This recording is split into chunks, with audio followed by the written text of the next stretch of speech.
Bonjour, cher Monsieur Pascal Lamy. Merci de nous avoir reçus dans vos jolis locaux, l'Institut de Jacques Delors à Paris. Comme Jean Monnet, Jacques Delors a joué un rôle pivot dans la Constitution européenne, aussi pour la relation Chine-européenne.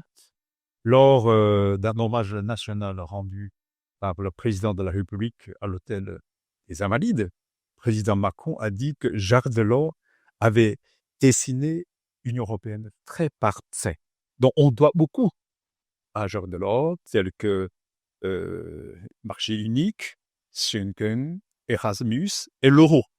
Pendant 10 ans, vous êtes le plus proche collaborateur, vous êtes son chef du cabinet de 85 jusqu'à 95. Mais bien sûr, vous êtes un Européen convaincu, tout le monde le sait, vous êtes commissaire du commerce de l'Union européenne, donc vous êtes aussi le premier directeur de l'OMC, WTO. Donc, j'aimerais vous poser la première question, puisque vous connaissez très bien Jacques Delors, vous êtes son collègue et compagnon de route. Comment vous voyez Jacques Delors comme l'homme, comme un homme d'État fondateur de l'Union européenne? Vous avez des souvenirs marquants? Parce que vous l'avez côtoyé toute votre vie. J'en ai beaucoup parce que j'ai travaillé avec lui, non seulement pendant ces 10 ans, Ouais, où j'étais effectivement son bras droit, comme on dit, ouais, mais aussi avant, quand il était ministre des Finances, et après, lorsqu'il est sorti de la vie publique, nous avons continué à travailler, à parler ensemble jusqu'à ces derniers jours. Alors, pour répondre à votre question, je crois effectivement, comme vous l'avez dit, que c'est un peu comme Jean Monnet, sauf que Jean Monnet a imprimé une marque à l'Union européenne d'aujourd'hui bien avant et de manière finalement un peu plus effacée. ouais, Jean Monnet était plutôt un homme de l'ombre ouais. qui organisait. C'est un concept, il a proposé une... Delors, lui, était un concepteur et un acteur. Pour lui, être en politique, c'était avoir des idées et faire en sorte que ces idées s'incarnent dans la réalité. Ouais, Donc il y avait un côté effectivement visionnaire, penseur, oui. et puis un côté ingénieur Imagine. de la mise en œuvre. Et vous avez cité à juste titre un certain nombre de traits qui font l'identité Ouais, de l'Union européenne aujourd'hui, ouais, son grand marché intérieur, ouais, sa monnaie unique, ouais, un programme comme Erasmus, ouais. un programme comme l'ouverture des frontières de type Schengen. Et l'euro. Aujourd'hui encore, Maastricht, il y a trop de choses. aujourd'hui encore, euh, après qu'il ait quitté au fond la scène politique en 95, Ouais, hein, donc il y a maintenant 30 ans, ouais, l'essentiel de ces traits sont encore là. ouais, Personne depuis Delors n'a réinventé l'Europe. ouais. C'est son Europe à lui, en quelque sorte, celle qu'il avait en tête, qui continue à avancer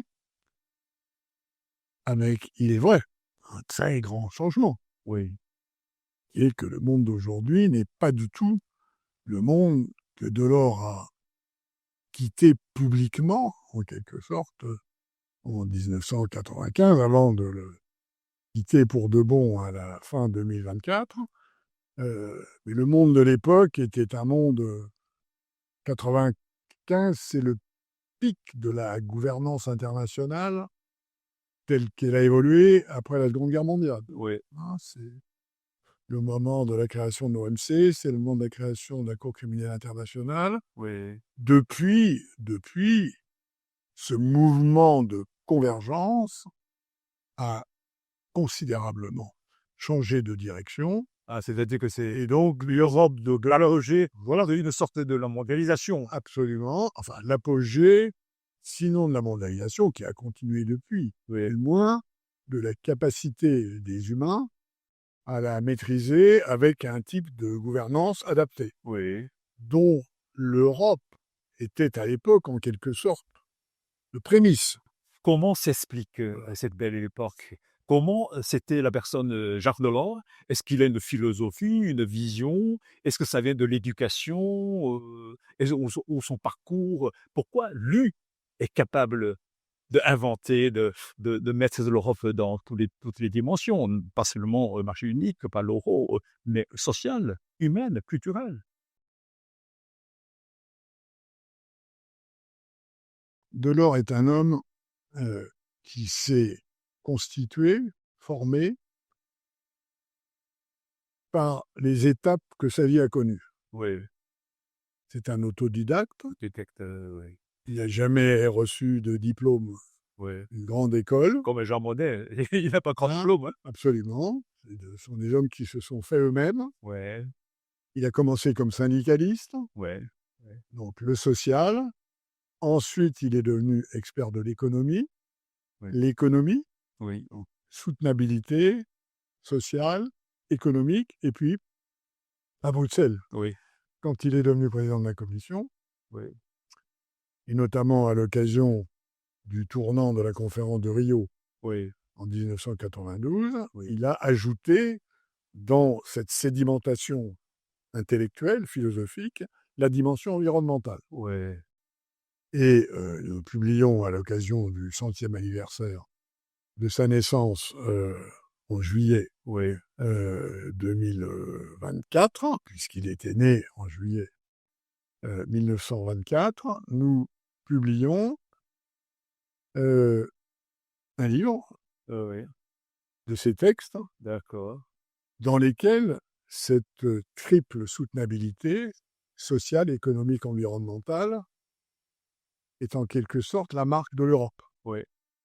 Pour lui, la civilisation européenne, cette manière que les Européens ont de vivre ensemble, oui, qui est une définition simple mais commune de la civilisation, c'est cet équilibre oui, entre le social, l'économique et l'environnemental. oui, Et au fond, la raison qu'il avait de prôner, de proposer, d'organiser, de faire avancer l'intégration européenne, c'est qu'il pensait profondément, comme je le pense d'ailleurs, on n'a pas toujours été d'accord sur tout, mais c'est un point sur lequel j'étais fondamentalement d'accord avec lui, que les chances de survie oui, dans ce monde de demain, oui, de cette civilisation qui équilibre oui, le social, l'économique et l'environnemental, ne sont aucunement assurées si l'Europe ne s'intègre pas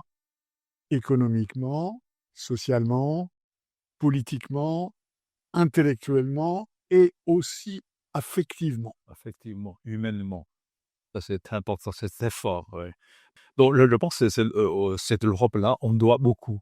Donc on lui doit beaucoup le social, même environnemental, hein, c'est quelque chose de tellement importante.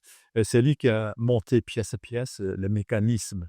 Or, pour nous, les Chinois, union de 27, c'est une grande force, c'est une grande nouveauté. C'est la première fois, l'humanité, notamment les pays qui autrefois sont des pays en pelliqueur, ils se sont battus.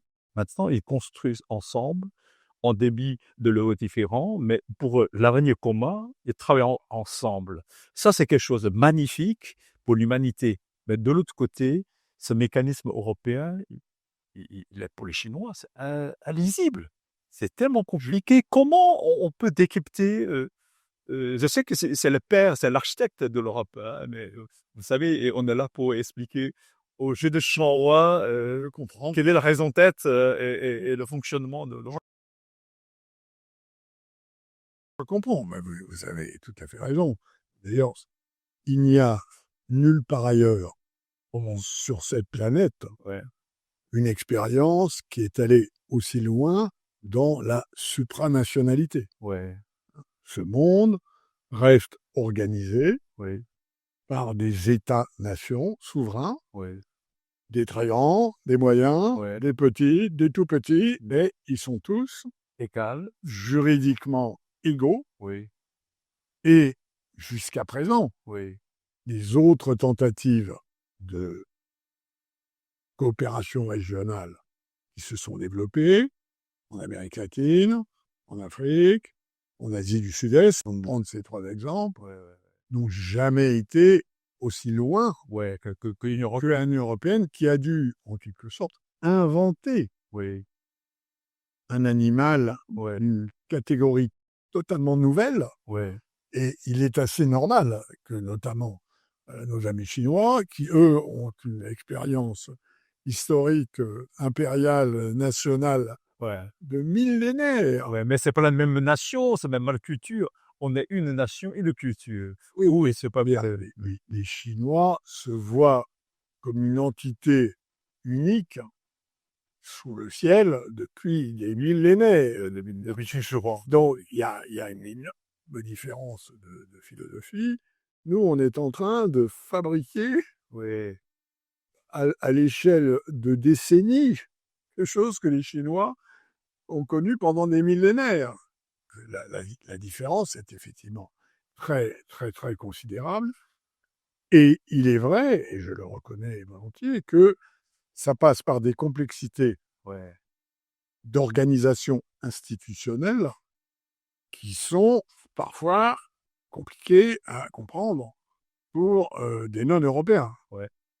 Même si, quand on regarde les sondages, les Européens aujourd'hui, connaissent pratiquement aussi bien leurs institutions européennes que leurs institutions nationales. Ah, d'accord. Quand on regarde le niveau de connaissance, Ouais, ouais, alors qu'il y a 20, 30, 40 ans, il y avait une énorme différence. ouais, ouais, Maintenant, oui, ce qui prouve d'ailleurs que ce gros problème oui, de la construction européenne, qui est de partir de l'économique oui, pour aller au politique, oui. qui est quelque chose dont la plupart des anthropologues vous diront que c'est une mission Jamais. impossible.